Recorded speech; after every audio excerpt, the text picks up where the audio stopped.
O ministro das Relações Exteriores, Ernesto Araújo, em entrevista ao deputado Eduardo Bolsonaro, falou, entre outros assuntos, sobre a situação da Venezuela. Ernesto Araújo afirmou que a ditadura de Nicolás Maduro é um regime autoritário e genocida e que o Brasil deve fazer sua parte para ajudar a derrubar o ditador e também o Foro de São Paulo. Assista. Perfeito. Ministro, a gente falou aqui de comunismo, financiamento e investimentos internacionais, e parece que seus críticos esqueceram um pouquinho do passado, né? Não sei se propositalmente ou não, mas parece que eles esqueceram que o BNDES foi o grande financiador, né, da América Latina, inclusive a fundo perdido. Tomamos calote de Cuba, Venezuela, o Porto de Mariel, hidrelétrica financiada na Nicarágua, e o problema pontual da Venezuela, que parece que é o mais notório aqui da América Latina. Com relação à Venezuela, para a pessoa que nunca ouviu um posicionamento do senhor, qual é o posicionamento do Itamaraty e, recentemente, o que tem tido de novidade com relação ao regime de Nicolás Maduro? Perfeito. Nosso posicionamento, nossa convicção é de que o regime de Nicolás Maduro é uma ditadura genocida que precisa acabar o mais rápido possível, que não tem legitimidade nenhuma, não tem legitimidade de acordo com a própria Constituição venezuelana. A Constituição venezuelana foi repetidamente violada, né? Não existe Estado de Direito na Venezuela, destruído por essa ditadura de Nicolás Maduro. E o Brasil está convencido de que temos que fazer tudo junto com a comunidade internacional para, de maneira pacífica, devolver aos venezuelanos a sua liberdade e a sua democracia, né? Outro dia houve um debate, por exemplo, sobre a questão humanitária, né? Todos os migrantes venezuelanos, que estão aí, milhões, em vários países, sobretudo na América Latina, o que fazer, né?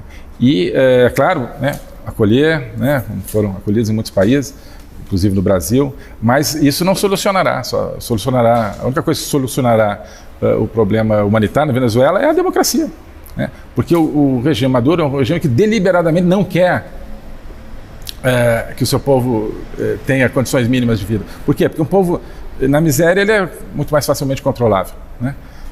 É deliberado. Inclusive tem lá a tarjeta de la pátria, né? Exato, né? Só recebe alimentos do governo quem tem a tarjeta em dia. Para ter a tarjeta de la pátria em dia, você tem que sair para fazer manifestação a favor do governo, você tem que votar, inclusive, no governo nas eleições. Não ache você que lá existem eleições com voto secreto, eleições limpas. É uma situação complicada. Eu fui lá antes da Operação Acolhida e depois da Operação Acolhida eu fui na fronteira, lá em Pacaraima, né, do outro lado do Santa Helena, na Venezuela, e você vê ali também um trabalho exemplar do Brasil quando se fala, né, em atendimento dessa crise humanitária. Sim. Mas ainda assim a gente fica um pouco perplexo de ver figuras, notoriamente da esquerda, fazendo a defesa do regime de Maduro, né? Paulo Pimenta esteve lá, teve o senador de Roraima, o Telmário, que foi lá não faz tanto tempo assim, se não me engano, acho que até a Gleisi Hoffmann, enfim. É bizarro, porque isso aí já deixou há muito tempo de ser uma questão de direita contra esquerda. Isso daí é uma crise, como falei, é humanitária, e a melhor saída para que seja restabelecida ali uma economia, preservadas as liberdades, certamente é com a saída de Maduro, né? Certamente. Isso é fundamental. E é fundamental também entender que a Venezuela é parte de um fenômeno maior, né? Como é que eles estão lá até hoje? É porque existe uma estrutura, que é o Foro de São Paulo. Chame de diferentes nomes, né? Mas a gente começou a falar dessa estrutura. Foro de Puebla, falaram aí? Grupo de Puebla, né? Independente do nome, o que é isso, né? O Foro de São Paulo não é assim um fórum de debate filosófico, né? O Foro de São Paulo é uma estrutura que foi montada a partir do começo dos anos 90 para instaurar uma espécie de cortina de ferro na América Latina, sobretudo na América do Sul, né? Usando, eleições fraudadas às vezes, usando cada vez mais conexão com o narcotráfico, conexão com o crime organizado, conexão com tudo formou uma teia muito poderosa, né? Porque tem interesses aí muito fortes e muito mesclados entre essas coisas, né? Então, isso é uma coisa que a gente procura muito conscientizar o restante da comunidade internacional, que às vezes não enxerga. Acho que a Venezuela simplesmente tem um regime autoritário que não deixa as pessoas votarem e tal, mas não vem esse aspecto mais amplo, esse aspecto de um projeto que vai muito além da Venezuela, né? Que quase, né, só sobrou aqui o Brasil, quase nos, graças a Deus evitamos isso, mas que é um projeto que, né, continua existindo e que tem dinheiro, né? Porque se alimentou da corrupção, se alimentou de todo tipo de obras superfaturadas e financiadas. Infelizmente o Brasil fez parte disso. Não o Brasil, né? Pessoas no Brasil, né? Estruturas a partir do Brasil, não pode chamar esse pessoal de Brasil, né? Né? Envergonharam o nosso nome. E contribuíram para isso, né? Então, a questão de prestígio internacional. Eu, antes de ser nomeado ministro, trabalhava, entre outros temas, com um esforço na OEA, na Organização dos Estados Americanos, de combate à corrupção. Tá? E viajei e fui várias vezes a outros países para as negociações aí de um instrumento de combate à corrupção. E eu vi como o Brasil estava com um nome sujo na América do Sul, né? A gente chegava assim, Brasil, não, o que é isso? Por quê? Porque era visível, né? As pessoas sabiam nos outros países, né? Tinham visto, sentido isso, que a partir do Brasil tinham ido caudais aí importantes de corrupção, muito volumosos, né? Para sustentar todo tipo de regime, de governo antidemocrático ao redor da região. Tem outros, até às vezes até em outros continentes, né? Então, se fala de prestígio, esse era o prestígio que o Brasil tinha, era o prestígio de um país, de um governos aí, de estruturas, né, que exportavam corrupção, né? Nós mudamos completamente isso. Hoje o Brasil é a referência de quem luta contra a corrupção, contra o tráfico, contra o crime, contra a ditadura na América Latina. A pessoa, o Brasil perdeu a referência, perdeu a liderança. Bom, nós não queremos ter liderança, nós queremos ser uma referência, somos o maior país da América Latina, né? Temos uma responsabilidade, nós estamos assumindo essa responsabilidade. Outro dia, conversando com o chanceler de um país vizinho, ele me dizia isso. Não vou dizer que nem afim, mas eu ouvi isso. Olha, que bom que o Brasil está assumindo seu papel na América Latina. Finalmente, esse era o papel que a gente queria ver. O Brasil sem medo de lutar pela democracia, pela prosperidade, né? Porque isso não são coisas abstratas, são coisas que afetam a vida das pessoas, não só aqui, nos outros países, né? E o Brasil estava sendo visto como um país que alimentava ditaduras, como um país que alimentava a corrupção, né? Sim, entendeu? E de fato era, né? Que alimentava toda essa conexão com o tráfico, com o terrorismo, e de fato era, né? Então, é outra inversão gigantesca que nós fizemos, né?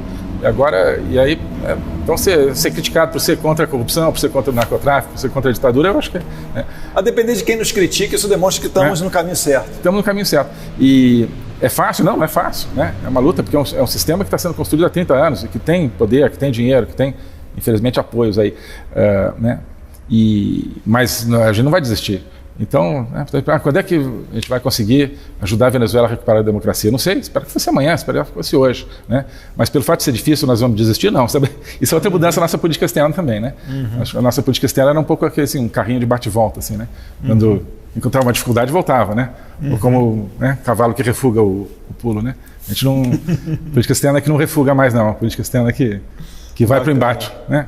Em defesa do que a gente acredita. Com certeza. Ministro, saideira. Como é que o senhor faz para se informar? O que o senhor costuma ler? O senhor só lê na internet? O senhor lê livros? O senhor se informa pelos grandes canais de comunicação? Ou nada disso? Enfim, como é que o senhor faz para conseguir ter um volume de informações boas para exercer o seu trabalho? Olha, eu começo não lendo a grande mídia, né? Eu acho que é o fundamental, e não procurando assistir o mínimo possível. Claro, assistir para saber o que estão dizendo, né? Mas não para me informar, porque eu cada vez mais vejo que, infelizmente, né, muitos órgãos da mídia tradicional são usinas aí de desinformação. Então, bom, a gente conta, claro, com o privilégio de ter a nossa rede de embaixadas aí ao redor do mundo, né, que né, procuram captar realmente a realidade que está acontecendo, mas eu me informo muito realmente nas redes sociais, procuro assistir muito os debates aí no YouTube, eu passo, acho que, boa parte do meu tempo procurando, né? Assiste o Olavo de Carvalho no YouTube? Assisto vários canais. Eu acho que hoje existe uma riqueza extraordinária de pensamento, né? Em formadores de opinião aí, pessoas que estão pesquisando, jornalistas não tradicionais, digamos assim, né? Que é o que devia ser o jornalismo, né? Na verdade, eles é que são tradicionais, o outro é um negócio que a parte internacional, né? Eu gosto muito do Leonardo Coutinho, sigo ele no Twitter, né? Ele não faz vídeo, mas no Twitter... Faz um trabalho extraordinário, eu passo muito tempo lá no Twitter vendo, né, notícias, e né, eu acho que a gente precisa ter acesso a pessoas que estão pensando, né? e não pessoas que têm aí uma... enfim, ter acesso também, mas se livrar um pouco dessa coisa programática que existe hoje na grande mídia. Infelizmente, em grande parte é propaganda, né? Então não é informação, é propaganda, né? A gente tem sede de notícia e de análise, né? E ali não é, né? Em grande parte da grande mídia. Então isso é um problema, isso é interessante, porque isso eu falava no ano passado, quando houve todo aquele negócio das queimadas da Amazônia, né? Sobre aquele debate, e eu me dei conta como as pessoas ao redor do mundo se informavam, entre aspas, sobre o Brasil a partir de péssima informação, sem procurar ir em outras fontes, porque aparecia, né, em um ou dois canais, assim, e as pessoas, bom, essa é a realidade, né? Então é um pouco um paradoxo, porque hoje você tem uma riqueza extraordinária de informação disponível na rede, espero que continue disponível, né? É fundamental que continue assim, né? E ao mesmo tempo, muitas vezes a tendência, não só no Brasil, né?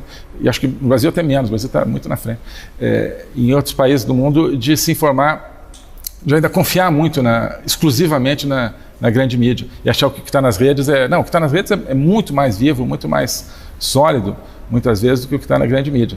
E é absolutamente essencial. Toda a mudança que está acontecendo no mundo em favor da liberdade existe porque tem liberdade na internet, né? Isso também desde o começo a gente fala, né? A importância da liberdade na internet. E tem que confiar no ser humano, na capacidade do ser humano de distinguir o que é, né? O que é uma notícia, o que é uma análise e o que é muitas vezes uma distorção. Acho que não pode você ter o Estado ou quem quer que seja, né, decidindo pelas pessoas, né, tutelando as pessoas. A gente tem que confiar no ser humano, né, tem a capacidade de inteligência de receber informação, filtrar, organizar a informação na sua cabeça. Não precisa vir com a informação prontinha, né? Isso é o que está acontecendo no mundo hoje. As pessoas estão readquirindo a capacidade, a confiança em si mesmas. As pessoas perderam a confiança em si mesmas, né? Não, eu quero os dados, eu quero opiniões diferentes, informar aquilo que eu penso. E a minha própria opinião, ela é um negócio que você não deve, né? Ela vai evoluindo a cada dia, né? A gente procura olhar e ver diferentemente, né? Então, eu acho que isso é vital para tudo que a gente faz, não só em política externa, né? Para tudo que é feito hoje no mundo, essa liberdade de acesso às opiniões, às ideias, informações. E que sigamos livres assim, sigamos livres, fazer as nossas manifestações.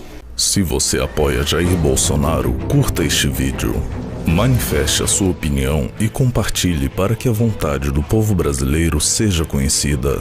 Inscreva-se no canal para ter acesso gratuito ao nosso conteúdo. Uma produção Folha Política.